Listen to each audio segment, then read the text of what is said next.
What are three items of protective clothing or equipment that should be worn for safety in a science laboratory? Safety first. When working in a science lab, it's important to protect yourself. Let's see how many of these protective items you can name. You'll get 3 marks for any 3 correct answers. These are gloves. They protect your hands from chemicals, heat, and sharp objects. This is a lab coat or overalls. It protects your clothes and skin from spills and splashes. These are safety goggles. They're essential for protecting your eyes from chemicals, fumes, and flying objects. This is a face mask. It can protect you from inhaling harmful fumes or dust particles. This is headgear. It might be needed in some labs to protect your head from falling objects. And don't forget about proper footwear. Closed-toe shoes protect your feet from spills and dropped objects. Remember, safety is key in any science lab.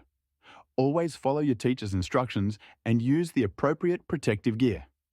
Now you're ready to experiment safely and have fun.